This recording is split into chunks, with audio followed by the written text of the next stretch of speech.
성경을 시로 읽다 우리 함께 성경의 맥 네 번째 시간에 오신 여러분 너무 환영하고 축복합니다. 네, 우리 성경을 보면 구약 성경만 봐도 3분의 1 이상이 이제 시로 되어 있습니다. 그래서 시로 된 성경 본문을 모으면 신약 성경보다 더 많은 분량이 이 구약에 차지하고 있습니다. 그만큼 이 시라는 이 특별한 장르를 통해서 하나님을 우리 더 깊이 경험하게 해주셨는데요. 특별히 시로만 된 성경을 우리가 이제 시가서라고 부르면서 욥기, 시편, 잠언, 전도, 아가서 이 성경 중앙에 딱 있는 부분이 시로 되어 있습니다. 뿐만 아니라 앞에 있는 역사서나 또 뒤에 있는 수많은 이 예언서들도 다 시로 되어 있거든요. 그래서 하나님이 굳이 시라는 이 장르를 사용하신 건 우리에게 더 하나님을 깊이 경험할 수 있는 기회를 주셨다 생각합니다. 그래서 오늘부터 시작되는 이 성경을 시로 읽다를 통해서 시로 된 성경을 더 경험하고 이 오감으로 경험하고 또 하나님을 더 깊이 만나는 시간이 되기를 바랍니다. 우리 강의안 다 받으셨나요? 네, 그래서 강의안을 한번 이제 펴주시면 우리 처음에 이 파블로 네루다라는 이 칠레 시인의 시간 나를 찾아왔다. 뭔가 이렇게 강의안에 있어 보이지 않습니까? 이 노벨 문학상을 받은 이 칠레의 유명한 시인인데요. 시가 이제 자신에게 다가온 걸 잘 표현한 것 같습니다. 우리도 뭐 다 쓰면은 다 시가 됩니다. 그래서 우리 이 시간을 통해서 우리 시 한 편씩 다 쓰고 하나님 우리에게 주신 사랑과 은혜를 우리 시로 한번 노래하는 그런 감수성이 뿜뿜하는 감수성이 넘치는 그런 강의가 되면 좋겠습니다. 우리 1페이지에 넘어가서 같이 보겠습니다. 들어가면서 보면 이 시편의 중요성, 이 시로 된 성경이 이 구약의 3분의 1 이상, 신약 성경 전체보다 많은 분량입니다. 하나님의 말씀이 성경이 3분의 2가 거의 역사로 기록되어 있다 했는데요. 그러나 이런 이야기로 된 역사뿐만 아니라 이 복음서 이런 뿐만 아니라 이 시로 성경이 되어 있습니다. 또 예언서나 묵시로 된 부분도 다 시라는 장르로 되어 있거든요. 그러니까 시로 되어 있다면 굳이 산문이 아니라 이 운문, 시를 사용하셨다면 의도가 있겠죠. 그래서 우리가 굳이 하나님이 시라는 방식을 사용하셨다면 우리가 그 시로 전달되는 걸 우리가 읽어가는 것입니다. 그래서 우리가 간사님들 여쭤보니까 시를 배운 적이 몇십 년이 되신 것 같아요. 우리 학교에서 국어 시간에 문학 시간에 배웠는데 우리가 굳이 시라는 걸 다시 배우면서 성경을 보려는 것은 성경을 더 잘 또 성경대로 이해할 그런 기회를 우리 함께 가지려고 합니다. 그래서 시로 된 성경을 시답게 우리에게 전달되고 이해되는 단순히 정보를 전달하는 정도가 아니라 오감으로 이렇게 감각하는 것이죠. 그래서 여러 이 시라는 성경을 이 어떤 것인가를 쭉 설명한 여러 유명한 분들의 얘기를 적었습니다. 네. 그래서 뭐 아타나시우스라는 교부는 인생 전반이 이 시로 되어 표현할 수 있다는 거죠. 그래서 성경이 이 시로 우리에게 말하고 있다면 우리가 시편을 시로 이해해야 된다. 루터는 시편은 작은 성서라고 불려 마땅하다. 루터는 시편을 가리켜 영혼의 거울이다. 그래서 이 기도원 협회에서 예전에 작은 파란색 성경 보셨죠? 거기에 보면 이제 신약만 기록하고 구약이 없는데 그런데 꼭 시편은 같이 있었어요. 이 시편과 신약을 이 기도원 성경 협회에서 성경을 보급하면서 구약 전체 또 성경 전체의 복음이 이 시편에 담겨 있다라고 생각한 거죠. 또한 칼빈도 이 영혼의 모르는 부분을 분석한 이 영혼의 해부학이 시다 이런 표현을 했어요. 그래서 우리 영혼이 그 간사님도 그런 얘기를 하시더라고요. 우리 시작 전에 기도하면서 참 이렇게 영적으로 침체가 오고 또 어려운 일이 닥칠 때 시편을 펴서 시편만 몇 번 읽으면 회복되는 걸 경험합니다. 시에는 시편에는 우리의 희노애락이 다 있습니다. 기쁠 때뿐만 아니라 정말 슬플 때, 또 분노가 생길 때, 억울할 때 그런 고백들이 시편에 다 담겨 있죠. 우리를 대신하여 하나님 앞에 고백하고 그로 말미암아 하나님께서 어떻게 우리를 만나 주신지를 우리가 시편을 통해 경험하게 됩니다. 그래서 보네퍼는 시편이 하나님의 말씀인 동시에 사람의 기도다, 우리의 기도이기도 합니다. 러렌스 페어리라는 분은 시가 단순히 이렇게 감성적인 게 아니라 우리의 생각을 불러일으키고 삶에 자극을 주고 사람에게 생기를 주는, 시는 그런 풀어 쓰는 정도가 아니라 아주 압축되어 있고 집약되어 있죠. 그래서 한 단어 한 단어가 아주 높은 전함으로 되어 있다, 이런 표현을 썼어요. 그리고 토마스 롱이라는 우리 성경학자는 시는 우리 마음에 있는 심오한 상상력에 아주 섬세한 조율을 함으로 우리의 생각하는 바 느끼는 바를 변하게 합니다. 그래서 시는 직접적으로 우리의 영혼에 대고 말하기 때문에 가장 강렬한 변화를 경험하는 책이기도 하죠. 이 페이지에 넘어가서 트럼프 롱맨이란 우리 이제 구약학자인데요. 시편은 전인에 호소한다. 그래서 시편 우리에게 전인격적인 변화를 일으킵니다. 전인격적인 전적인 반응을 요구하죠. 우리의 지성을 훈련하고 감정을 불러일으키며 우리의 의지를 지도하고 우리의 상상력을 가져가요.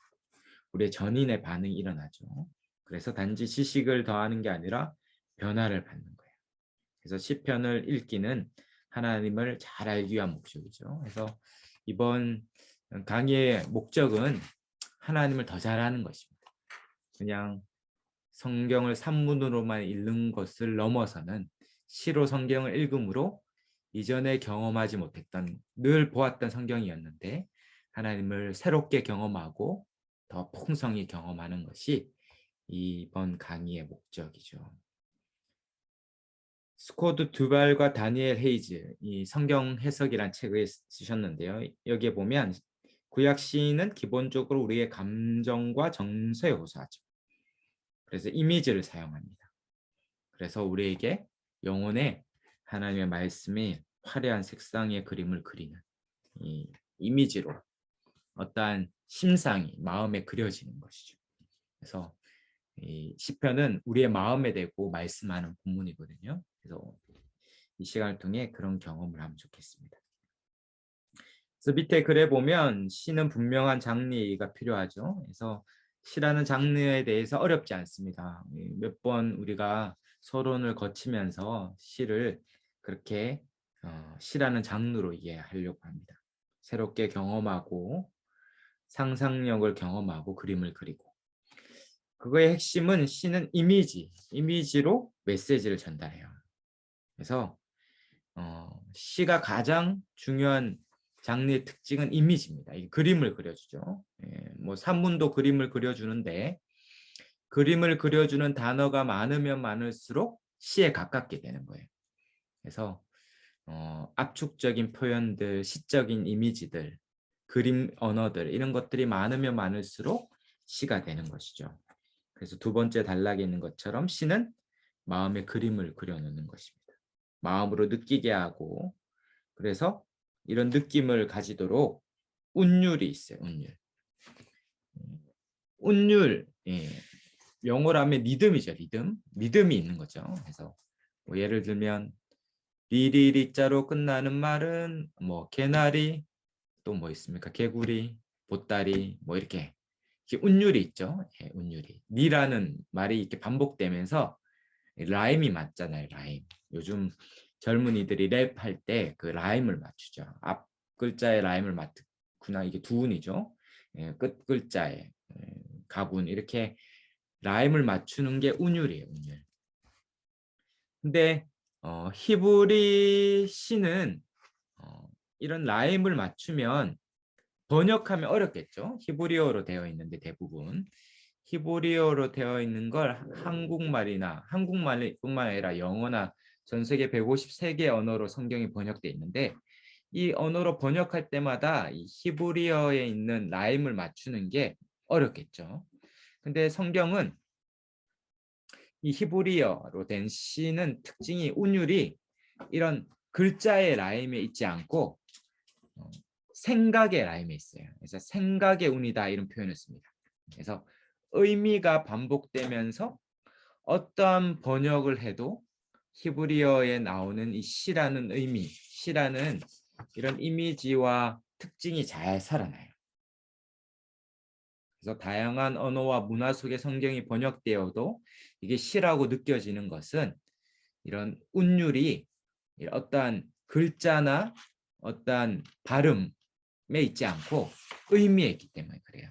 이게 어떤 의미인지를 이제 볼 겁니다. 그래서 어떠한 언어로 번역되더라도 히브리어의 시라는 의미가 이런 이미지가 우리에게 잘 전달되어 있습니다. 그래서 이 시라는 이 몇 가지 기법, 몇 가지만 배우면 이 시로 전달되는 것을 잘 이해할 수 있습니다. 잘 따라오고 계십니까? 네, 신대 설명이 많으면 안 되는데 지금 설명을 하고 있으니까 예, 금방 이제 시로 넘어갑니다. 3페이지에 넘어가서 그래서 이 처음 서론이기 때문에 몇 가지 이제 설명이 필요한데 1번적으로 시라는 것을 이해하기 위해서는 일반적인 성경 해석을 따릅니다. 읽고 이해하고 반복을 찾고 강조하는 점을 찾고 또 하나님을 찾는 이 모든 성경의 장르에 해당되는 일반적인 성경에 해석하는 방식을 다 따라요. 그러나 시가 다른 이 강화체라고 불리는 건 논리적인 글을 말합니다. 대표적인 게 서신서죠. 서신서, 바울서신 이런 서신서나 설화체는 이제 전문 용어인데 이야기체. 그래서 창세기, 출애굽기 같은 이런 역사서나 여호수아 같은 거죠. 아니면 복음서 이런 이야기로 된 이런 성경 장르와 다르게 몇 가지 특징이 있는데 거기에 5가지를 두었죠. 간결성, 이미지, 평행법, 비유법, 장르. 그래서 이런 시이기 때문에 이런 몇 가지 특징이 다른 장르와 다른 거예요. 그래서 이런 몇 가지 시의 기능과 독특함을 알면 또 시가 기록된 정황과 또 그 공동체의 그 상황들을 알면 우리가 더 이 시를 잘 읽을 수 있습니다. 그래서 시인은 이 시를 통해서 자신의 감정을 이미지와 이 다양한 시적인 장치들을 통해서 전달하고 있다. 그 중에 가장 핵심이 뭐냐면 이미지. 하여튼 시인은 이 이미지를 우리에게 남기고 싶은 거죠. 이제 우리가 시를 읽으면 어떠한 이미지가 우리 마음에 남으면 시인이 의도한 대로 변화가 일어나는 거죠. 그래서 오늘 이 이미지라는 것을 살펴보려고 합니다. 4페이지 넘어가서 첫 번째 특징이 이 간결성이에요. 간결성. 그래서 시는 이 압축적인 문장과 생략을 통해서 이 간결성이 있어요. 그래서 뭐 접속사나 시간 지시어, 논리적 지시어가 없고 되게 간결하게 처리되어 있습니다. 그래서 산문이 이렇게 글자가 축적되어서 점점 이해가 된다면 시는 압축해서 그 이미지, 작은 단어에 힘있게 메시지를 전달하죠. 뭐 연탄이라는 시 있잖아요. 너희는 연탄을 발로 차지 마라. 너는 연탄처럼 자기를 태워서 누구를 따뜻하게 한 적이 있었던가. 이런 이 연탄을 보면서 이 몇 가지 단어로 이 강렬한 이미지를 우리에게 주는 거죠.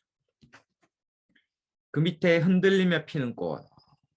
제가 좋아하는 시인데 도종환 시인의 시죠. 한번 읽어보면 4페이지에 있는 시죠. 흔들리지 않고 피는 꽃이 어디 있으랴. 이 세상 그 어떤 아름다운 꽃들도 흔들리며 피었나니 흔들리면서 줄기를 곧게 세웠나니 흔들리지 않고 가는 사랑이 어디 있으랴. 젖지 않고 피는 꽃이 어디 있으랴. 이 세상 그 어떤 빛나는 꽃들도 다 젖으며 피었나니 바람과 비에 젖으며 꽃잎 따뜻하게 피었나니 젖지 않고 가는 삶이 어디 있으랴. 예, 이렇게 설명하면 이제 이 시가 전달이 안 되는, 딱 느껴지죠? 예. 흔들리지 않고 피는 꽃은 어디 있으랴. 젖지 않고 피는 꽃이 어디 있으랴. 이런 반복을 통해서 시가 우리에게 주는 강렬한 인상들이 생깁니다. 밑에 이 폴 발레리라는 시인이 쓰신 건데요. 원어로 읽으면 더 이 운율이 살아나는데, 예, 최대한 번역을 하면 이런 거죠. 당신은, 이 시의 제목이 당신은이에요. 당신은 생각한 만큼 살아야 할 것이다. 그렇지 않으면 사는 만큼 생각하게 될 것이다. 여기도 운율이 있죠. 당신은 생각한 만큼 살아야 된다. 그렇지 않으면 사는 만큼 생각하게 될 것이다. 연암 박지원이 원래 한시죠, 한시. 먼저 떠나보는 형님을 그리며 라는 시죠. 여기도 참 이 이미지가 전달됩니다. 형님의 모습이 누구와 닮았던고. 아버님 생각날 땐 우리 형님 보았었네. 오늘 형님 그립지만 어디서 본단 말가. 의관을 갇혀 있고 시냇가로 가는도다. 네. 형님을 떠나보내며, 예, 참. 형님을 보면서 아버지를 보았었는데 형님마저 가니까 어디서 볼까. 예. 아마 그 시냇가에 비친 자신의 모습을 보면서 형님을 떠올린다, 이런 시겠죠. 그래서 이 시가 주는, 네, 그래서 네, 이번 강의의 목표는 시집을 한 권 사고자 하는 마음이 불러일으켜지면 좋겠다, 이런 마음도 있습니다. 그래서 이 봄이 오는데 우리 또 시와 함께 또 만나면 좋겠습니다. 5페이지에 넘어가면 이런 간결성이죠. 그래서 시는 산문처럼 이렇게 문장을 나열하고 글자를 나열하지 않고 아주 최소의 분량의 단어를 사용해서 가장 극대화된 이미지와 심상을 가져오는 겁니다. 그런 간결성과 압축성 안에 시가 우리에게 아주 폭탄을 던지듯이 우리의 마음에 파문을 일으키는 거죠. 그래서 박목월의 나그네라는 시에도 강나루 건너서 밀밭길을 구름에 달 가듯이 가는 나그네. 길은 외줄기 남도 300리 수리금 마을마다 타는 저녁놀. 구름에 달 가듯이 가는 나그네. 구름에 달 가듯이 가는 나그네. 그림이 그려지십니까? 그런 것이죠. 이렇게 운문과 산문은 차이가 있는 거죠. 만약에 창세기 12장 10절에 아브라함이 기근 때문에 떠나는 장면이죠. 그 땅에 기둥이 들었으므로 아브라함이 애굽에 거류하려고 그리로 내려갔으니 이는 그 땅에 기근이 심하였습니다. 우리가 잘 아는 창세기 12장의 두려움 가운데 아내를 루이라고 속이는 그 장면이죠. 그 두려움 가운데 애굽행을 가는 장면인데, 그때의 이 심정을 시로 표현한다면 시편 25편 4절이겠죠. 여호와여 주의 길을 내게 보이시고 주의 행로를 내게 가르치소서. 아마 이 아브라함이 그때 마음을 시로 적었다면 이럴 수 있겠다 생각합니다. 그래서 산문과 시는 그렇게 다른 것이죠. 예를 들어 술을 먹으면 안 된다. 술 취하지 말라. 술을 먹으면 안 된다. 이걸 설명할 수 있습니다. 뭐 의학적으로 정보를 전달할 수 있어요. 술을 먹으면 중추신경이 마비되기 시작하고 환각 가운데 헛것이 보이기도 하고 무모한 행동을 통해서 위험한 일들을 경험할 수 있다. 그것은 마음의 속쓰림과 위궤양과 수많은 몸의 질병들을 야기해서 그것이 중독으로 빠지면 인생에 큰 폐가 된다. 이렇게 설명할 수 있잖아요. 근데 이렇게 설명해도 술을 마시겠죠. 마시는 분들은 별로 감흥이 없잖아요. 근데 예를 들면 잠언서 23장 한번 볼까요? 이번 강의 안에도 여전히 제일 중요한 강의하는 성경책입니다. 성경책. 시편, 잠언, 이죠. 우리 잠언 23편 한번 보겠습니다. 23장이죠.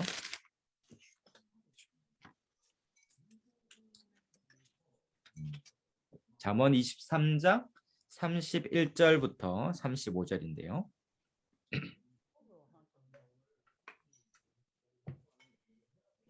잠언 23장 31절에 35절에 이렇게 나 있습니다.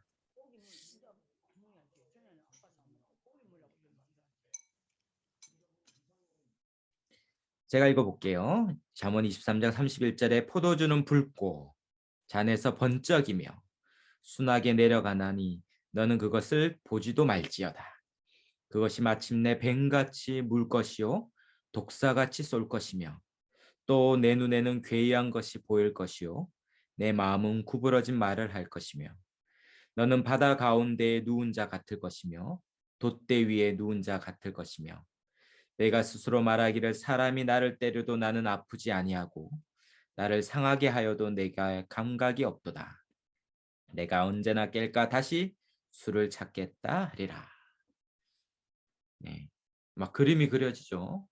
술을 드시면 길바닥에 막 눕고 그렇게 얌전한 분이 막 상사 앞에 소리도 지르고 정말 물불을 안 가리는 뱀같이 물 것이요 독사같이 쏠 것이요. 그래서 이 술에 대해서 술이 먹으면 이런 나쁜 증상이기 때문에 먹지 말라는 말과 술이 먹었을 때 이런 상태가 된다는 것. 이 작은 단어와 이미지, 심상을 통해서 아주 강렬하게 우리에게 전달하는 것이 시와 산문의 차이일 수 있는 거죠. 이런 함축성과 힘있게 전달되는 것. 또 6페이지에 넘어가서 압축적인 문장을 사용하는 것이죠. 우리가 다음 주에는 이제 평행법이라는 것도 배울 텐데요. 이렇게 두 구절이 첫째 행과 둘째 행이 서로 교차하면서 의미를 진전시키는 겁니다. 예를 들면 시편 33편 12절에 나오죠. 여호와를 자기 하나님으로 삼은 나라 곧 하나님의 기업으로 선택된 백성은 복이 있도다. 여기 보면 B라고 되어 있는 두 번째 행은 여호와를 이라는 이 목적어가 생략됐죠. 이런 생략을 통해서 의미가 진전되는 거죠. 여호와를 자기 하나님으로 삼은 나라 곧 여호와를 자기 기업으로 선택된 백성은 복이 있도다. 근데 여호와를 생략함으로 바로 하나님으로 삼은 나라, 하나님의 기업으로 선택된 백성이 더 부각되고 그 백성이 받은 복이 더 강조되는 이런 효과들이 이제 시편에 있는 것입니다. 그래서 여기에서는 그리고 그러나 때 따라서 이런 접속사가 다 생략되어 있죠. 접속사를 넣으면 넣을수록 시적이지 않은 거예요. 그래서 그것이 생략되면서 읽는 이로 하여금 이 이미지가 계속 중첩되면서 그것이 점점점 그 마음에 크게 자리 잡는 그런 방식입니다. 잘 따라오고 계신가요? 네, 감사합니다. 7페이지에 우리 이미지 한번 볼까요? 시가 가지는 가장 큰 특징은 이미지다라고 말하는 분들이 많아요. 결국 시와 다른 글로 된 산문과 다른 이유는 이 이미지입니다. 시는 전적으로 이미지로 우리에게 전달하고 우리가 시편을 읽으면서 시로 된 성경을 읽으면서 하나님이 어떤 분이신가를 하나의 이미지로 강렬하게 온다면 성공한 것이죠. 이미지는 그림 언어죠, 그림. 이미지라는 것은 정밀하지 않아요. 정밀하다는 건 아주 세밀하게 잘 묘사한 거죠, 정확하게. 사진이죠, 사진. 근데 오늘날 사진 기술이 발전하면 발전할수록 그러면 더 이상 그림을 다 대체해야 되잖아요. 그림은 사진보다 정확하지 않으니까. 그러니까 그림은 더 이상 없어지고 사진만 남아야 되는데 그렇지 않죠. 여전히 그림은 더 우리에게 강렬합니다. 왜냐하면 그림은 정밀하지 않지만 정확하죠. 뭐냐면 이 부족한 정밀함이 오히려 더 생동감 있게 더 정확하게 나옵니다. 그래서 이 은유라는 시는 산문보다는 덜 정밀하죠. 자세하지 않아요. 아주 세밀하게 설명해 주지 않죠. 불친절할 수 있습니다. 그러나 시는 여전히 정확하고 그 정밀함을 포기하고 이미지가 주는 그림 언어를 사용함으로 더 강렬하게 설득력 있게 우리에게 전달되는 거예요. 예를 들면 적은 무자비하고 잔혹하다 이런 설명보다 적은 사자다 이랬을 때 우리가 가지는 이 사자의 이미지로 사자가 이 밀림에서 동물의 왕국에서 얼마나 무자비하게 먹이를 사냥하는 것을 상상할 때 이 적이 가지는 이미지가 더 크죠. 그죠? 옆에 보면 이 피카소의 암탉과 병아리와 수탉이 다르죠.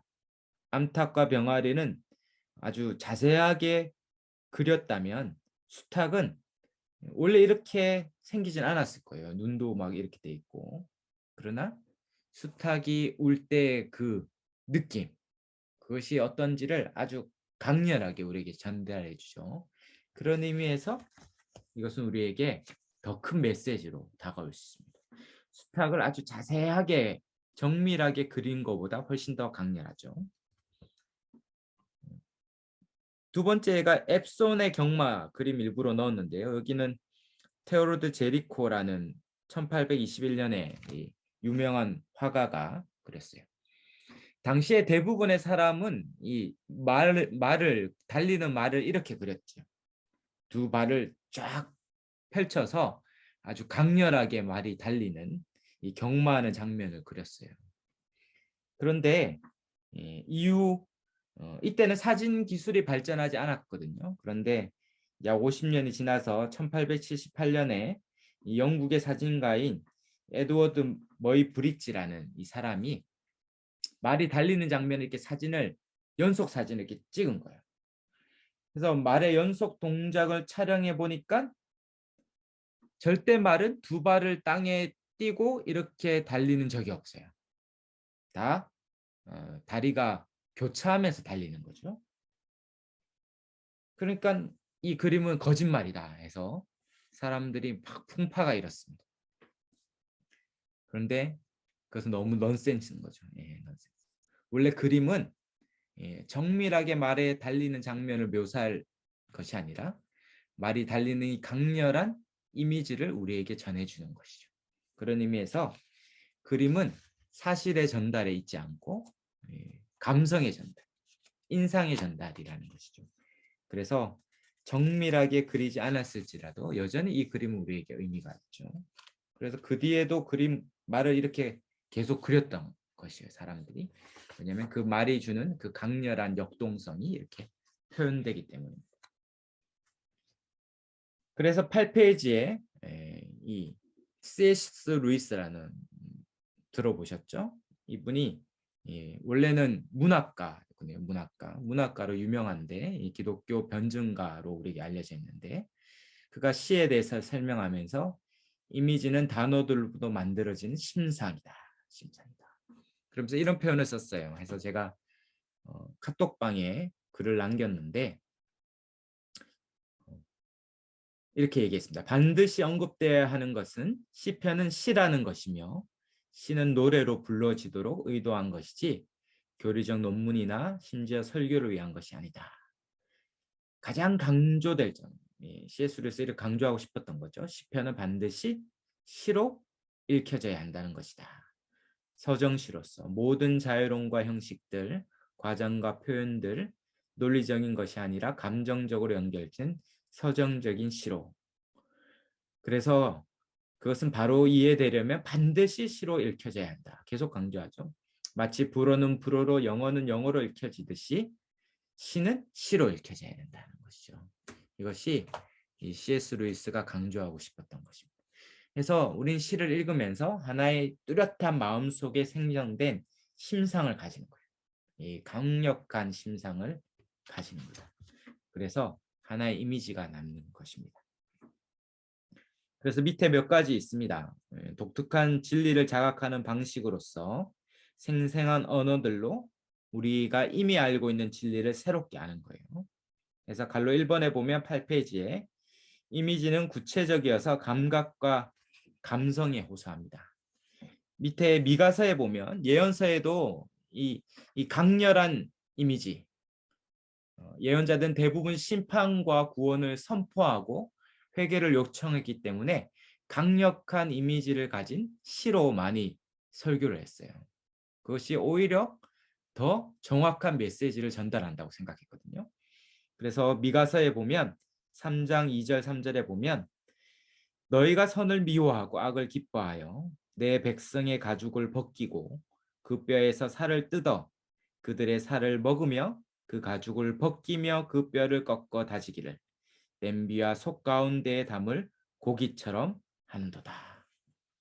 이스라엘의 이 부패한 관리들의 가렴주거하는 이렇게 그들이 고열을 짜내는 모습을 이 도살장과 식당의 이 언어로 표현한 거죠. 이 이미지들을 가져와서 그들에게 강력하게 그들의 악행을 고발하고 회개를 촉구하는 것입니다. 또한 갈로 이번의 이미지는 독자의 과거의 경험을 상기시킴으로 알아야 될 진리를 연결시키고 진리를 새롭게 하죠. 예를 들어 하나님이 우리를 돌보신다. 하나님 진짜 우리를 돌보셔. 하나님 믿고 신뢰 이렇게 표현하는 거와 우리가 잘 아는 시편 23편 1절에 여호와는 나의 목자시니 내게 부족함이 없으리라. 그가 나를 푸른 초장에 누이시며 쉴 만한 물가로 인도하신다.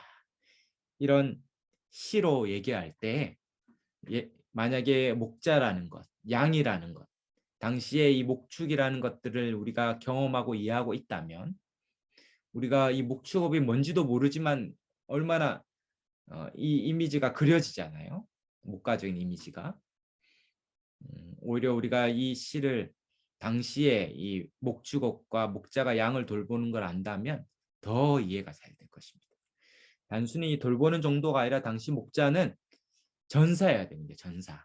왜냐하면 수 없는 양떼를 도둑질하려는 이 노력하려는 자들과 또 수많은 맹수, 다윗이 노래하잖아요. 내가 곰의 입에서 새끼 양을 꺼내고 사자의 발톱에서 새끼 양을 건지고 내가 그와 맞서 싸웠다. 목자는 생명을 걸고 양을 지키는 전사이고 또 양 한 마리도 잃지 않기 위해서 늘 헤아렸어요. 그래서 누가복음에 보면 15장에 잃어버린 한 마리의 어린 양을 찾는 목자가 있잖아요. 99마리를 두고 잃어버린 한 마리를 찾잖아요. 근데 여러분 99마리, 100마리의 양 중에 한 마리가 잃어버린 걸 찾기 쉽겠습니까? 늘 100마리를 헤아려 하면 찾겠죠. 저도 집에 3명 아들 있지만 3명이 이렇게 한 번 야외로 가면 동시에 동서남북으로 움직여요. 이래가지고 돌보기가 쉽지 않습니다. 근데 이 100마리의 양을 돌보니까 얼마나 어렵겠습니까? 늘 돌보면서 늘 헤아렸던 거죠. 목동은 부지런함의 대명사예요. 그는 한 번도 쉬지 않고 늘 헤아리면서 어느 순간 한 마리가 잃은 것을 알았던 것이죠. 그리고 안전한 곳에 99마리를 두고 한 마리를 찾기 위해서 그 깊은 산골, 깊은 광야의 골짜기까지 갑니다. 그럼 목자가 어떤 존재인가? 당시 1세기에 목자가 어떻게 살아왔던가? 2000년 전에 3000년 전에 다윗 시대에 목자가 어떻게 살아왔던가를 안다면 이 다윗의 이 시편은 얼마나 강렬한 이미지를 만들어내겠습니까? 그래서 우리가 이 당시의 배경을 더 안다면 이 시가 갖는 이 강렬한 이미지, 목자의 보살핌과 돌봄과 인도가 얼마나 큰지를 안다면 정말 여호와가 우리의 목자라면 부족함이 없겠구나. 이것이 더 깊이 와닿을 수 있는 것이죠. 바로 우리의 경험을 통해 진리가 더 깊이 경험되는 것입니다. 또한 9절에 9페이지입니다. 9페이지. 한 장 넘겨서 9페이지에 놀람의 효과도 있죠. 예레미야서 22장 18절 19절에 이때가 이 남유다 이스라엘의 멸망 직전의 상황이죠. 그때 예레미야가 이 여호야김 왕에게 경고하는 것입니다. 그러므로 여호와께서 유다 왕 요시야의 아들 여호야김에 대하여 이와 같이 말씀하시니라. 근데 그 다음 19절은 뭡니까? 강력한 메시지를 시로 전달하는 거예요. 그가 끌려 예루살렘 문 밖에 던져지고 나귀같이 매장을 당하리라. 이 한글어 수는 동사가 앞에 갈 수 없기 때문에 이게 신대, 운문으로 되어 있는 신대, 산문처럼 와 있는데 밑에 보면 영어로 보면 이렇게 번역되어 있어요. 그가 한 나귀같이 매장당할 것인데 예루살렘 선물 밖에 질질 끌려 던져질 것이다. 이스라엘 왕인 여호와김이 얼마나 불행한 죽음으로 당할지 그가 나귀처럼 매장당할 것이다. 나귀처럼 매장당하는데 질질 끌려가서 예루살렘 밖으로 던져지는 이 이미지를 가져와서 그가 얼마나 처참한 죽음을 당할 건지를 표현해주고 있는 거죠. 또한 기억의 효과가 있죠. 쉽게 잊지 못할 생동감과 생경한 이미지로 설명합니다.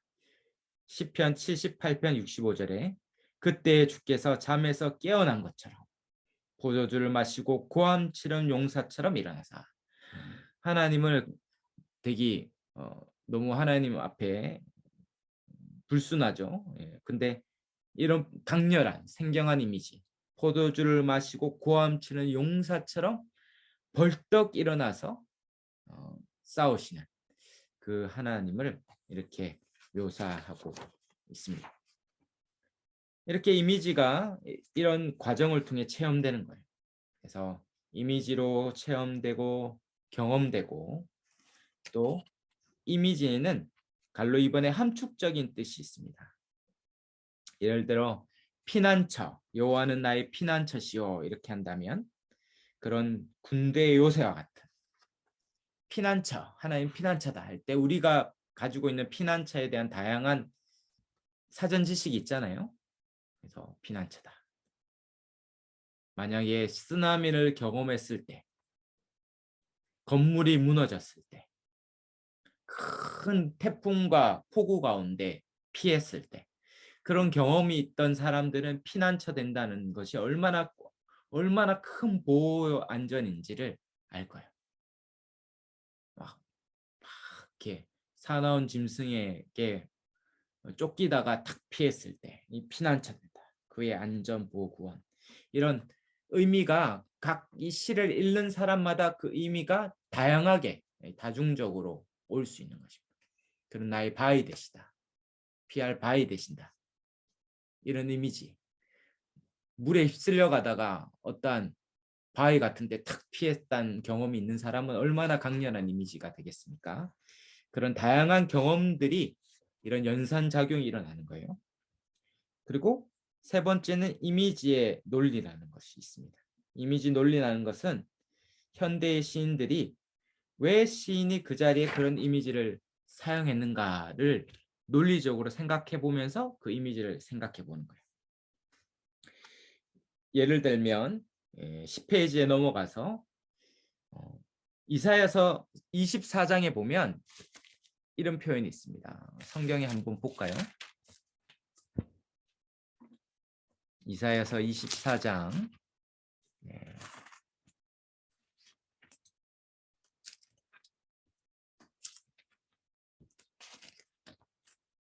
16절부터 보시면요. 994페이지에 있죠. 994페이지에 16절에 이사야서 24장 16절에 땅 끝에서부터 노래하는 소리가 우리에게 들리기를 의로우신 이에게 노래잖아요. 그러니까 시죠 시. 의로우신 이에게 영광을 돌리세 하도다. 그러나 나는 이르기를 나는 쇠잔하였고 나는 쇠잔하였으니 내게 화가 있도다. 배신자들은 배신하고 배신자들은 크게 배신하였도다. 이게 다 운율이 있죠. 17절 땅의 주민아 두려움과 함정과 얼무가 내게 일어났나니 여기 함정과 얼무가 있죠. 두려운 소리로 말미암아 도망하는 자가 함정에 빠지고 함정에 빠졌어요. 그런데 함정 속에서 올라온 자는 올무에 걸려요. 함정에서 겨우 올라왔는데 또 올무에 걸리죠. 그리고 이는 위에 있는 문이 열리고 땅의 기초가 진동한다. 위에 있는 문은 영어나 다른 성경에 보면 하늘의 문이 열려서 홍수가 오는 것입니다. 홍수. 겨우 올라왔는데 올무에 걸리고 홍수가 일어나서 땅의 기초가 진동해요. 지진이 일어났죠. 쓰나미가 임했습니다. 19절에 땅이 깨지고 깨지며 땅이 갈라지고 갈라지며 땅이 흔들리고 흔들리니 20절 땅이 취한 자같이 비틀비틀하며 원두막같이 흔들리며 그 위에 제약이 중앙으로 떨어져서 다시는 일어나지 못하리라. 계속 일어나려고 하는데 넘어지고 일어나려고 넘어지고 넘어지다가 결국 그 안에서 빠지는, 갑자기 불어난 물에 휩쓸려 가지고 허우적거리다가 결국 죽어버리는 이 이스라엘의 파괴한 이미지를 이런 시적으로 표현한 것입니다. 이런 이미지를 우리가 함께 읽어가면서 그려가면서 성경이 주는 강렬한 이 심상과 우리 마음의 그림을 그려가는 것이죠. 그래서 첫 시간 정리해 보면요, 이 이미지를와 함께 묵상을 보면 우리가 지금 읽고 있는 본문이 시라고 된 성경이라면 주요 이미지가 뭔지를 먼저 파악하고, 이 이미지가 오늘날 이해하기 어려운 것이라면 당시의 의미가 뭘까? 당시에 이게 어떤 이미지였을까? 한번 연결시켜보고 3번의 이미지를 상상하고 오감으로 한번 경험해보고, 그리고 4번에 그 이미지와 꾸며지는 대상들을 최대한 살려서 우리가 그 당시의 배경을 다 모르니까 지성적인 측면에서 그 배경과 문맥을 알아야 되지만, 그러나 그 이미지로 성경을 이해하려고 애써 보는 것입니다. 네. 첫 시간에는 이렇게 설명을 하고, 두 번째 시간에는 직접 우리 시편을 가지고 실제로 해보려고 합니다. 그래서 한번 쉬는 시간에 쉬시면서 시편 46편이랑 시편 113편일 겁니다. 잠시만요. 113편과 우리 시편 46편, 우리 실제로 시로 된 성경을 한번 보면서 금방 우리가 이미지로 된 성경인 시를 직접 한번 살펴보도록 하겠습니다. 시니까 우리 같이 시를 읽듯이 한번 읽어보겠습니다. 113편 읽겠습니다. 할렐루야, 여호와의 종들아 찬양하라. 여호와의 이름을 찬양하라. 이제부터 영원까지 여호와의 이름을 찬송할지로다. 해 돋는 데에서부터 해 지는 데까지 여호와의 이름을 찬양을 받으시리로다. 여호와는 모든 나라보다 높으시며 그의 영광은 하늘보다 높으시도다. 여호와 우리 하나님과 같은 이가 누구리요? 높은 곳에 앉으셨으나 스스로 낮추사 천지를 살피시고 가난한 자를 먼지 더미에서 일으키시며 궁핍한 자를 거름 더미에서 들어 세워 지도자들 곧 그의 백성의 지도자들과 함께 세우시며 또 임신하지 못하던 여자를 집에 살게 하사 자녀들을 즐겁게 하는 어머니가 되게 하시는도다. 할렐루야. 아멘. 네. 시는 설명하기보다 읽으면서 느껴지는 거기 때문에 우리 한 번 더 읽겠습니다. 한번 혹시 그려지는 이미지나 반복되는 단어들이나 이런 것들이 있으면 색깔 펜들이 있으면 체크도 하시면서 한 번 더 읽을까요? 113편. 할렐루야, 여호와를 종들아 찬양하라. 여호와의 이름을 찬양하라. 이제부터 영원까지 여호와의 이름을 찬송할지로다. 해 돋는 데에서부터 해 지는 데까지 여호와의 이름이 찬양을 받으시리로다. 여호와는 모든 나라보다 높으시며 그의 영광은 하늘보다 높으시도다. 여호와 우리 하나님과 같은 이가 누구리요? 높은 곳에 앉으셨으나 스스로 낮추사 천지를 살피시고 가난한 자를 먼지 더미에서 일으키시며 궁핍한 자를 거른 더미에서 들어 세워 지도자들 곧 그의 백성의 지도자들과 함께 세우시며 또 임신하지 못하던 여자를 집에 살게 하사 자녀들을 즐겁게 하는 어머니가 되게 하시는도다. 할렐루야. 아멘. 뭔가 반복되면서 느껴지는 게 있으십니까? 예. 네. 보면 제일 특이한 건 네. 예. 음소거 되어 있지만 다 들렸습니다. 네. 할렐루야 이 단어가 앞뒤로 있다는 게 특이하죠. 할렐루야, 할렐루야가 앞뒤로 오고 있습니다. 그리고 시편에 자주 나오지만 찬양하라 이런 표현들이 반복되는 거 알겠죠? 1절에 종들아 찬양하라. 여호와 이름을 찬양하라. 실상 할렐루야도 뭡니까? 여호와를 찬양하라. 이 할렐루야도 여호와를 찬양하라죠. 그러니까 여호와를 찬양하라가 앞뒤에 가득한 걸 알게 돼요. 찬양 할렐루야 여호와의 종 찬양하라 여호와 이름을 찬양하라. 2절에도 여호와 이름을 찬송할지로다. 여기도 찬송할지로다. 그러고 3절에도 여호와 이름을 찬양을 받으시리로다. 찬양을 받으시리로다. 그리고 마지막 9절에 찬양하라. 야, 이거는 찬양하는 시라는 걸 금방 알 수 있겠네요. 어떻게든 읽으면서 이 시인이 벅차게 막 여호와를 막 찬양하는 마음이 우리도 같이 이렇게 느껴지면 좋겠다. 시인이 찬양하는데 우리도 하나님을 마음껏 막 찬양하고 싶은 마음들이 막 불러일으켜지면 되겠죠. 근데 누구를 찬양하는 겁니까? 여호와를 찬양하는 거죠. 여호와 할렐루야 여호와를 찬양하는 것이고 특별히 1절, 2절, 3절에 보니까 여호와의 이름을 찬양하는 거죠. 여호와의 이름을 찬양하라. 여호와의 이름을 찬송할지로다. 여호와의 이름이 찬양받. 여호와 또 여호와 이름 그분의 이름을 찬양하는 거예요. 생각만 해도 좋은 주님 그 이름을 찬양을 계속하고 있습니다. 그리고 이제 시를 보면 시를 이해하는 가장 중요한 구조의 핵심은 이 연과 행을 이해하는 겁니다. 시는 연과 행으로 되어 있죠. 연은 이 덩어리죠. 사행이 한 연이 되기도 하고 삼행이 한 연이 되기도 하고 뭐 두 행이 뭐 행이 하나로도 한 연이 이룰 수 있죠. 그래서 연과 연 사이는 빈 공간이 있죠. 이 스페이스가 있어요. 우리가 시집 같은 데 보면 이 3년이면 이렇게 세 덩어리가 돼 있고 4년이면 네 덩어리가 돼 있습니다. 그러니까 시편도 시니까 이 연과 행으로 돼 있는 거예요. 근데 한글 성경은 안타깝게도 이 연을 잘 발견하기가 어려워요.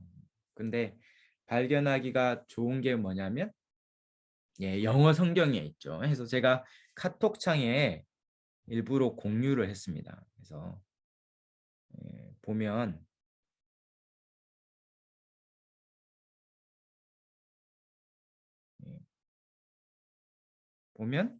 네. 이 NIV라는 영어 성경인데 원래 영어 성경은 영어를 보는 게 아닙니다. 빈칸만 보시면 돼요. 그래서 꼭 영어 보면서 막 너무 힘들어하는 분이 계신데 지금 영어 단어를 보지 않고 지금 빈칸을 보려고 보는 겁니다. 그래서 전혀 이게 영어가 중요한 게 아니죠. 그래서 이거 보면 1절이 있고 잠시만요. 제 펜이 속에 떨어져 있는데 1절이 있죠. 그래서 이 1절이 있고 빈 스페이스가 있죠. 그러니까 1년이 구분되고 잘못됐습니다. 그 다음에 올라가면 그 다음에 1절 밑부분과 이 부분이 3절 끝까지가 이렇게 돼 있어요.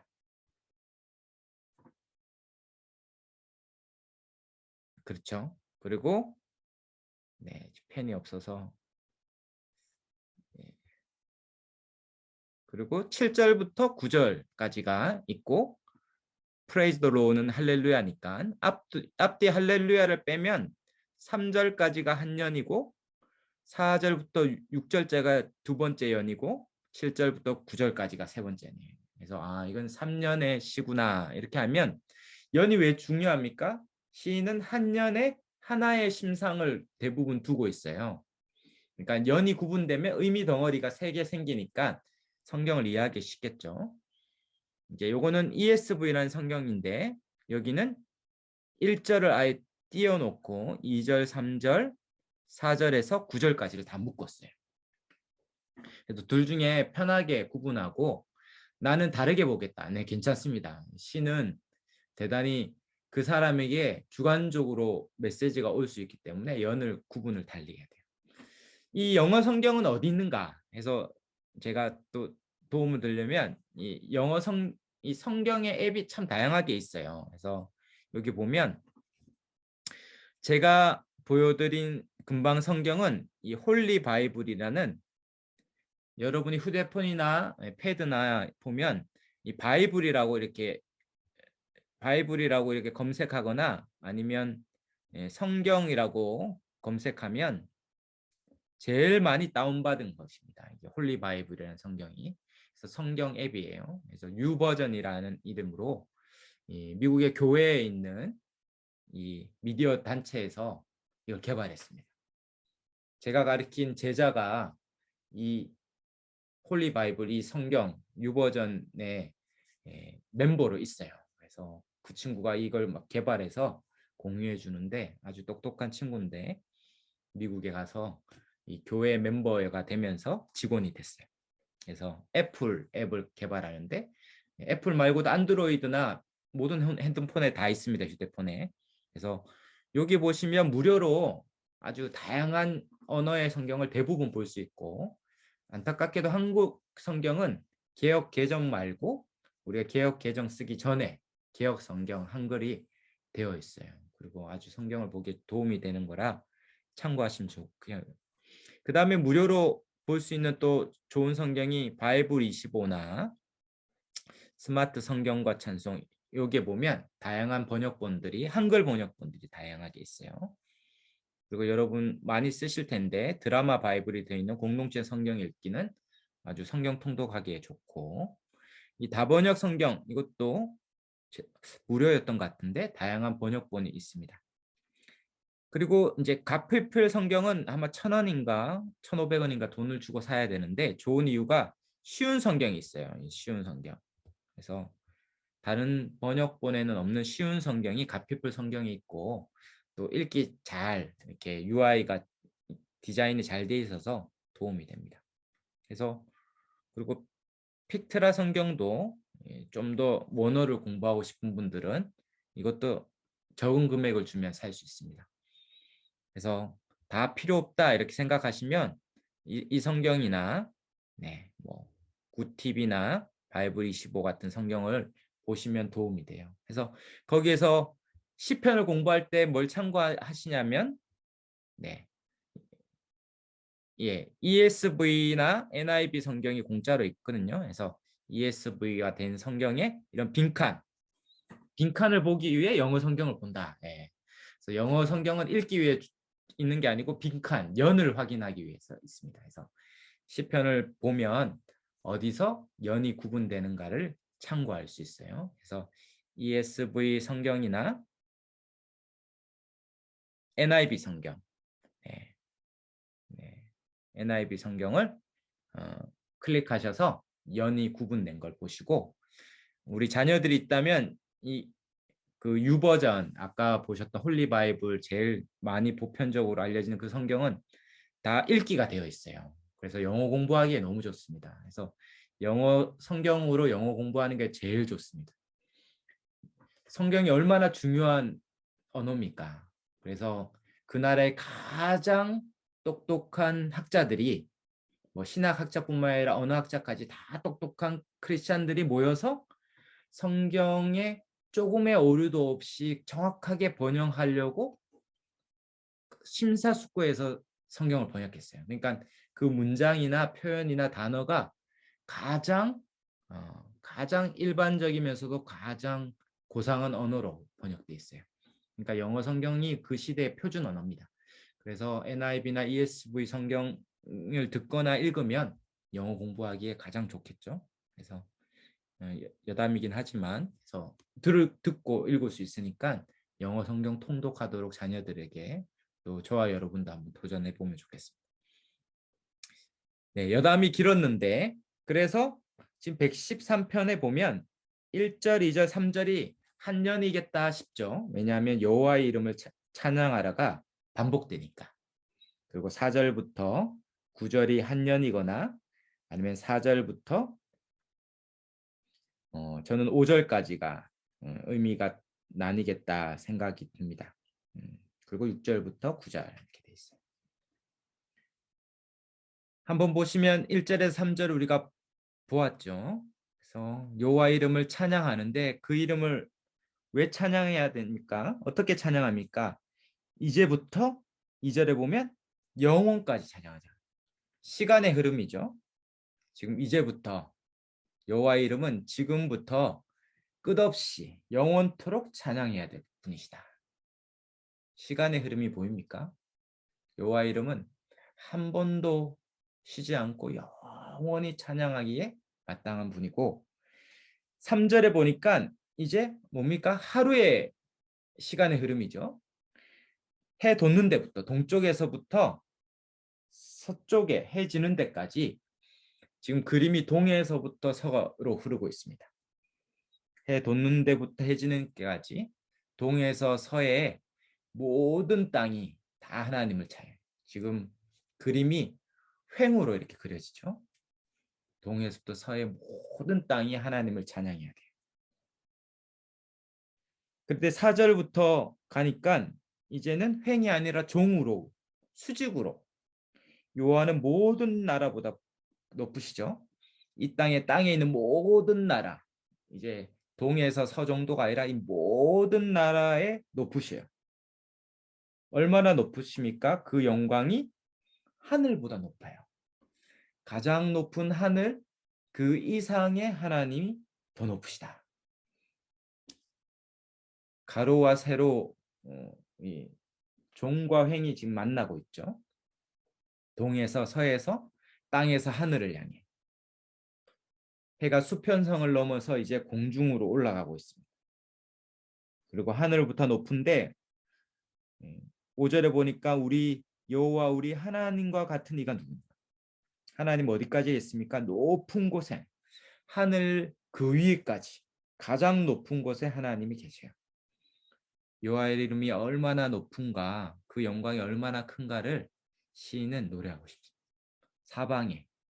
사방에 하나님이 얼마나 높으신가를 노래하고 있죠.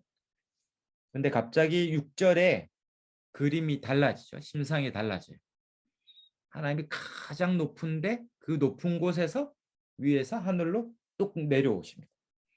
하나님은 가장 높은 하늘 위에 계신 그 하나님이 6절에 스스로 낮추셔서 천지를 살피시러 이 땅 밑으로 내려오신 거예요. 어디까지 내려오십니까? 7절에 보면 가난한 자들에게 그들은 땅 밑에 있죠. 땅 밑에. 반지하입니다. 반지하. 저 밑에 집이 없어서 그 먼지 더미 안에 토굴 안에 그 안에 가난한 자들이 이 세상에 땅 한 평 없어가지고 그렇게 먼지 더미 안에 있는데 그를 찾아오시죠. 가장 높은 하나님이 가장 낮은 곳에 오셔서 그를 일으키시고 또한 7절 뒷부분에는 궁핍한 자를 거름더미에서 처참한 그 시궁창과 같은 인생의 가장 밑바닥에서 들어 세우십니다. 하나님이 가장 높으신데 가장 밑에 오르셔서 우리에게 찾아오셔서 그를 세워서 어디까지 높입니까? 8절에 이 땅의 지도자들 그의 백성의 지도자들과 함께 세우십니다. 어디까지 높이냐면 이 땅에 가장 높다고 얘기하는 그 지도자들 왕족들 가진 자들 그들과 함께 세우셔서 그만큼 높이시죠. 그래서 어떻게 하십니까? 9절에 또 임신하지 못하는 여자가 이제 집을 얻어요. 집을 얻어. 임신하지 못하는 여자는 아마 그 고대 근동에 가장 비참한 자의 대명사일 겁니다. 그 당시에 여자는 예수님 당시만 해도 500명의 요병이어에 500명 중에 여자가 카운트하지 못했던 남자만 5,000명이었던 거거든요. 사람의 수에 들지 못했던 이 여성의 인권이라는 것이 전혀 없었던 때인데 그로부터도 수천 년 전이에요. 그때 여자는 하물며 임신하지 못하는 여자는 그 가정에서 쫓겨나는 거죠. 그 가정에 발을 붙이고 있을 자리 하나도 없던 것이죠. 근데 그가 이제 그 집을 얻게 됩니다. 어떻게 역전이 된 거죠? 자녀들을 즐겁게 하는 어머니가 되었기 때문에 그렇죠. 가장 밑바닥에 있던 여자가 자녀가 한두 명이 아니라 여러 자녀를 낳아 그와 함께 즐겁게 노래하며 축제를 벌이는 어머니로 바뀌는 이 역전이 바로 저 높으신 하나님이 우리에게 찾아오셨을 때 일어나는 일이다. 사랑하는 여러분, 그 하나님이 저와 여러분에게 찾아오실 줄 믿습니다. 하나님은 멀리 계신 것 같았는데 그분이 저와 여러분에 있는 그 삶의 한가운데, 우리의 인생의 한가운데, 우리의 마음의 한가운데 오시는 거죠. 이렇게 시는 뭡니까? 이 그림을 그리도록 하는 것입니다. 단순히 그냥 하나님은 높으시다, 크신 하나님이다, 우리와 함께 하신다 이런 것이 아니라 동해에서 서해, 하늘 위에 계시는 그 하나님이 땅 밑에 그의 가난한 자의 그 인생의 그 깊은 삶의 현실에 들어오셔서 그 인생을 바꾸시는 분이다라는 것을 이야기하죠. 정말 그런 하나님을 안다면 우리는 할렐루야, 여호와의 이름을 찬양하는 그 마음이 절로 일어나는 것입니다. 정말 이 하나님을 알 때 우리가 결론적으로 하나님을 찬양하겠다, 할렐루야 이렇게 고백할 수 있는 것이죠. 그런 이 시의 이미지가 여호와를 찬양하라라는 이 명령을 가능하게 하는 것이죠. 괜찮습니까? 네. 네. 우리 하나 더 할까요? 하나 더는 유명하시죠? 시편 46편입니다. 46편. 46편 아예 읽기 전에 한번 보면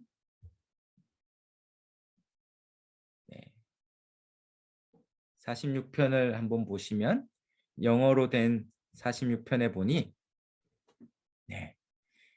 1절부터 3절이죠.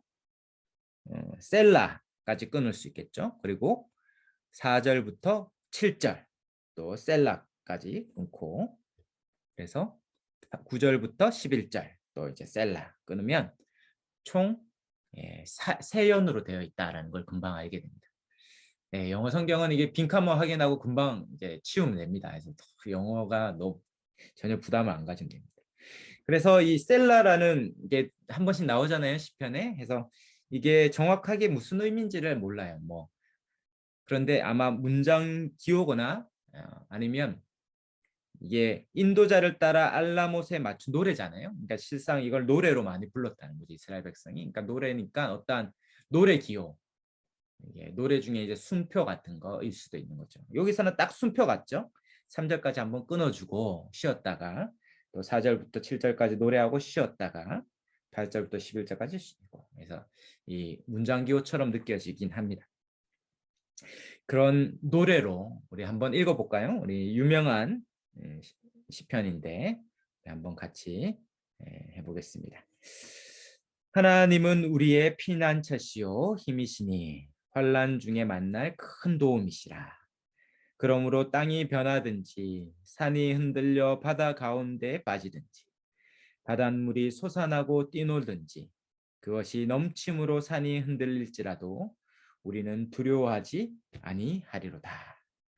한 시내가 있어 나뉘어 흘러 하나님의 성 곧 지존하신 이의 성소를 기쁘게 하도다. 하나님이 이 그 성 중에 계심에 성이 흔들리지 아니할 것이라. 새벽에 하나님이 도우시리로다. 문나라가 떠들며 왕국이 흔들렸더니 그가 소리를 내심에 땅이 녹았도다. 만군의 여호와께서 우리와 함께 하시니 야곱의 하나님은 우리의 피난처시로다. 와서 여호와의 행적을 볼지어다. 그가 땅을 황무지로 만드셨도다. 그가 땅 끝까지 전쟁을 쉬게 하시며 활을 꺾고 창을 끊으며 수레를 불사르시는도다. 이르시기를 너희는 가만히 있어 내가 하나님 됨을 알지어다. 내가 문나라 중에서 높임을 받으리라. 내가 세계 중에서 높임을 받으리라 하시도다. 만군의 여호와께서 우리와 함께 하시니 야곱의 하나님은 우리의 피난처시로다. 아멘. 유명하시죠? 내주는 강한 성이요. 루터가 이 시를 힘입어서 내주는 강한 성이요라는 찬송가 455장인가요? 그걸 작사하면서 그 가톨릭 그 교황권 앞에 이 보름수회의 앞에 호렬단신 정말 다 가지 말라고 말렸는데도 그가 이 말씀을 의지하여 내주는 강한 성이다. 사방에 저 그 성당에 이 기와장만큼 사단이 나를 대적할지라도 여호와가 나의 강한 성임으로 내가 그 앞에 가겠다. 그렇게 종교개혁의 기치를 열었던 그 순간에 이 시편이 그에게 정말 하나님이 주시는 피난처요 힘이요 환난 중에 큰 만날 큰 도움이었습니다.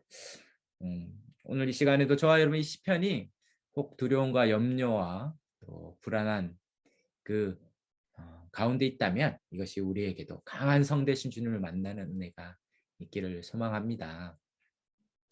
한번 보면 1절에 보면 먼저 고백하죠. 하나님이 우리의 피난처다. 힘이다. 환난 중에 만나 큰 도움이다.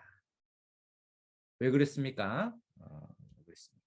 정말 이걸 믿는다면 2절에 그러므로 내가 두려워하지 않겠다. 이런 고백이 가능하죠. 정말 하나님이 피난처의 힘이요 환난 중에 만나 큰 도움이라고 믿는 자들은 두려워하지 않는다. 이렇게 고백합니다. 지금 한글 성경은 동사가 밑에 끝에 와야 되기 때문에 2절 3절이 끝에 왔지만 영어 성경만 봐도 그렇지 않아요. 그래서 영어 성경에 죄송한데 보시면 두려워하지 않겠다. 이 두려워하지 않겠다. not fear. 두려워하지 않다가 처음에 와요. 그리고 똑같은 이 단어가 이렇게 나오죠. 도라는. 그래서 이렇게 끊어지는 것이죠. 끊어져요. 여기도 나오고 그래서 이렇게 끊어지죠. 두려워하지 않는 이유에 대해서 네 가지로 얘기합니다. 어떠한 이 네 가지의 상황이 와도 1, 2, 3, 4 네 가지 같은 상황이 와도 두려워하지 않겠다 이렇게 얘기합니다. 한글 성경에 잘 나타나 있습니다. 보면 땅이 변할지라도 내가 두려워하지 않겠다. 산이 흔들려 바다 가운데 빠질지라도 두려워하지 않겠다. 3절에 바닷물이 솟아나고 뛰놀지라도 두려워하지 않겠다. 그것이 넘침으로 산이 흔들릴지라도 두려워하지 않겠다. 얘기하죠. 땅이 변하고 산이 흔들려 바닷속에 빠지는 거 우리가 아마 쓰나미 딱 생각하면 좋겠죠. 압도적인 물이 그 땅을 다 잠식할 숫대밭이 만드는 그 장면. 최근에 어느 기사에 보니까 포항에 이렇게 트라우마 센터가 그 흥에 제가 나왔던 학교가 그 흥에 있는데 그 흥에 트라우마 센터가 세워지더라고요. 왜냐하면 그 예전에 그 포항에 지진이 있었잖아요. 우리는 다 잊고 있는데 거기 있는 사람은 아직도 몇 년이 지났는데도 아직도 불안해서 못 사는 거예요. 땅이 한번 흔들리는 걸 경험한 사람은 트라우마 때문에 못 사는 거예요. 그래서 그 무너진 그 지진 때문에 무너진 그 흥에 무너진 그 도시에 그 건물을 헐고 거기에 트라우마 센터를 지어서 치료하는 일들을 하고 있다. 압도적인 힘으로 땅이 변하여 근데 땅은 이 바다에 잠식당하죠. 그래서 실상 땅보다 바다가 훨씬 큰 개념이에요. 그리고 더 압도적인 힘입니다. 그것에 다 빠지고 그 바닷물이 솟아나고 뛰놀아 넘쳐서 그 모든 것을 잠식해버리는 그 일들을 지금 묘사하고 있습니다. 우리 인생에 이런 일이 한 번에 닥치는 거죠. 사업과 건강과 뜻하지 않는 사건과 사고가 지금 이제 산불 때문에 참 어려움이 있는데요. 정말 내가 열심히 살아도 내가 열심히 살고 정말 조심조심하고 정말 잘 챙겨 먹고 건강 잘 챙겼는데 한순간에 산불로 덮쳐오면 내가 노력 아무리 했든지 상관없이 자기의 살던 기반을 다 잃어버리는 것이. 그냥 외부에서 오면 그냥 당하는 거거든. 그게 이 땅의 형편이라는 것이죠. 이 땅이 내가 안전하다고 생각했던 모든 것이 한 번에 흔들리면 그것이 다 휩쓸어가면 남는 것이 없습니다. 오늘도 그 카톡 기도 제목 받았는데 제가 예전에 함께 섬겼던 청년 교사였는데 그 청년끼리 결혼하고 사역자 되고 사모님이 되셨는데 암 말기로 이제 기도 편지가 이제 한 번씩 옵니다. 이제 더 이상 병원에서 해줄 것이 없어서 아들, 딸 놓고 정말 화목가요. 그게 부지기수로 우리 주위에 있는 것이죠. 다만 그 청년 이제 부부, 사역자 부부를 제가 알기 때문에 그게 참 가슴 아프지만 우리 주위에 이런 일들이 비일비재하고 아마 여기 가운데도 계실지 모릅니다. 그것이 우리의 인생일 수 있는 것이죠. 그것이 압도적으로 닥치는 것이죠. 아마 이것은 역사상 이스라엘 백성이 경험했을 수도 있습니다. 그가 출애굽은 했지만 눈앞에 거대한 홍해가 가로막고 있을 때 뒤에서는 애국 군대가 쫓아올 때 이제 그들에게는 죽을 일밖에 남지 않은 것이죠. 그때 뭐라고 얘기합니까? 그 상황에서도 not fear, 두려워하지 않겠다라고 고백할 수 있는 이유가 뭔가? 우리가 믿는 하나님이 도대체 어떤 분인가? 그분이 피난처의 힘이요 환난 중에 만날 큰 도움이라고 봅니다. 근데 영어 성경에 보면 환난 중에 만날 큰 도움이다 이렇게 번역되어 있는데요. 죄송합니다. 영어 성경에 영어를 보는 게 아니라고 얘기했는데 자꾸 이렇게 보는데 여기 나오는 건 핵심은 하나님이에요. 하나님이 나타난다 이렇게 되거든요. 그러니까 도움이 나타나는 게 아니라 뭐가 나타나면 하나님이 현재의 도움으로 나타나는 거예요. 그러므로 환난 중에 만날 큰 도움이다 할 때 우리는 도움, 이 환난을 해결할 문제의 해결을 기도했는데 실상 우리는 누구를 만나는 겁니까? 도움이신 하나님을 만나는 거예요. 피난처이신 하나님을 만나는 거죠. 힘이신 하나님을 경험하는 겁니다. 그러므로 우리가 잊지 말아야 할 것은 우리가 환난 중에 이 문제를 해결할 해결책을 만나는 게 아니라 그 환난 중에 이전에 경험하지 못했던 하나님을 만나는 것이죠. 정말 하나님을 경험하는 것이죠. 평소에 평온할 때, 안정적일 때, 아무 문제가 없었을 때 기도하면서 신앙생활 좋으신 하나님, 정말 그 하나님을 찬양했는데 세상 환난 중에 인생의 모든 것이 다 잠식당할 것 같은 순간에 우리는 진짜 하나님을 그때 만나는 거거든요. 그때 하나님을 만날 때 그분이 진짜 피난처의 힘이요 도움이신 하나님 자체를 만나는 겁니다. 그 하나님을 만나자마자 어떻게 바뀝니까? 4절에서 7절의 두 번째 연을 받고 이제 갑자기 인생을 다 잠식할 큰 집채만한 파도를 일으키는 바다가 4절에 가니 한 시내로 바뀌죠.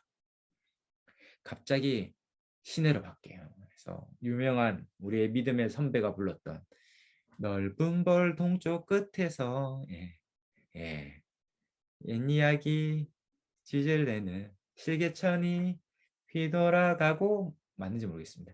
이 실개천에 흐르는 아주 평온한 이 앞에 이 놀랄만한 이 파도로 흔들리고 그 가운데서 두려워할 만한 순간이 한순간에 해결되고 시내가 흐르는 아주 평온한 성으로 바뀌어요.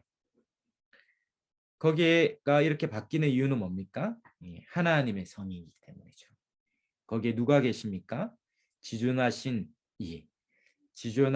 이가 임재해 계시는 그 성소에 있기 때문이다. 그 성이 평온할 수 있는 것은 하나님이 임재해 계시고 그 임재의 상징인 성소가 있기 때문에 그래요.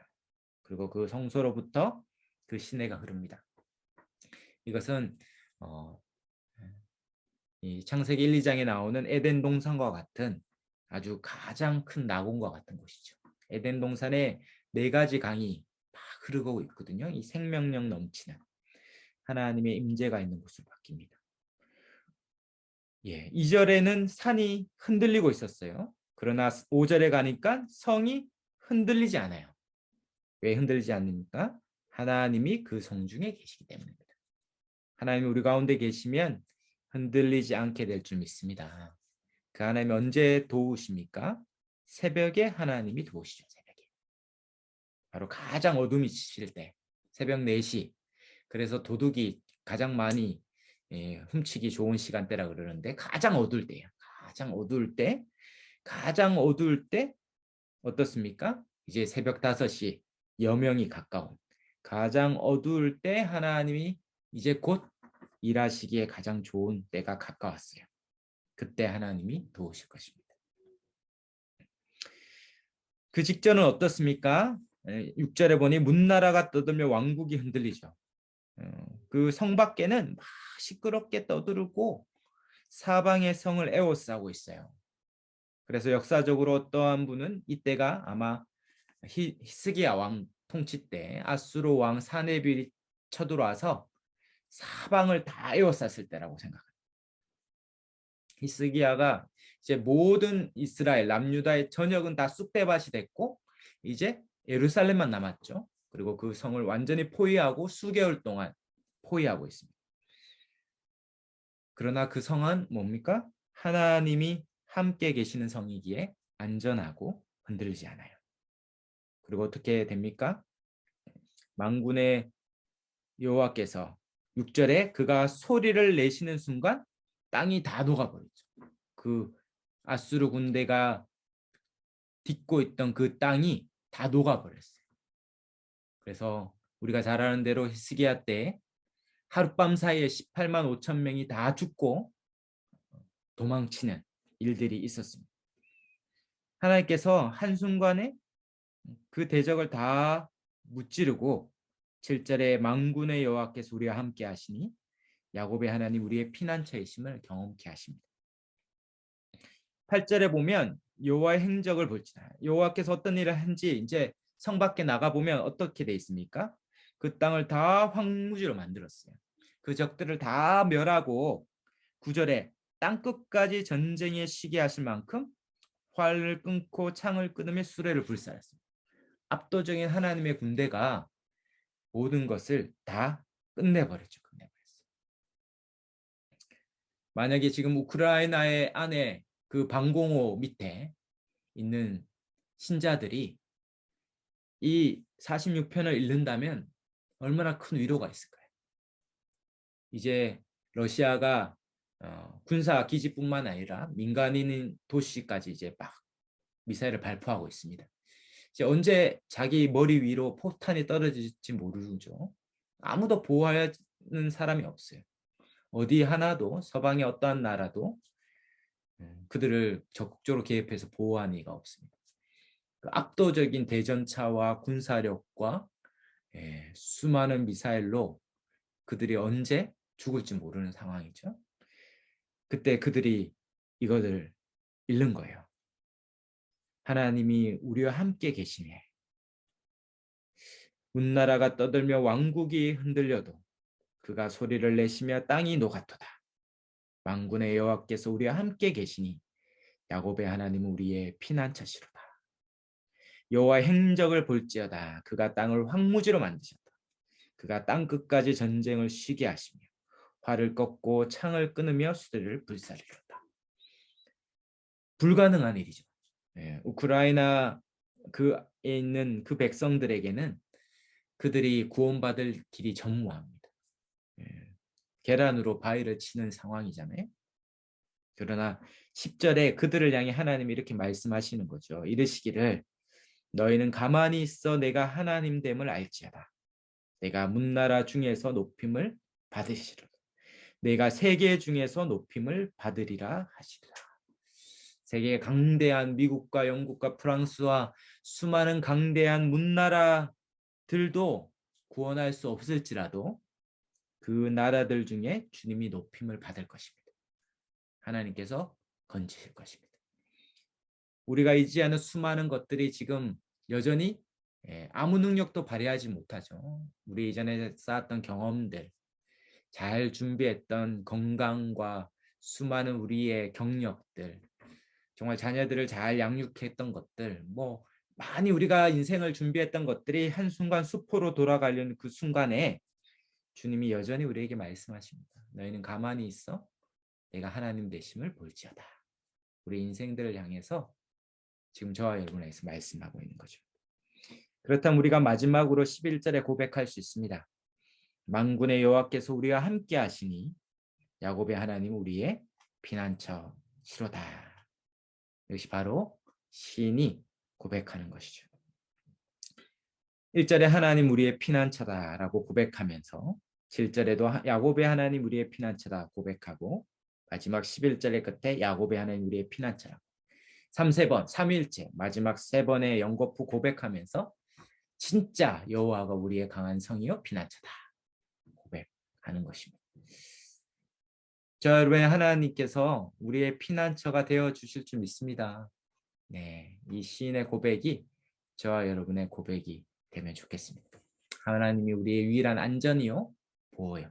사방에 다 무너져 있고 의지할 것 하나도 없어도 하나님 한순간 소리를 발하시면 다 멸해지고 대적들이 다 끝나고 우리 위협했던 일들이 다 해결되고 하나님이 하셨다 고백할 만한 일이 저와 여러분 가운데 있을 줄 믿습니다.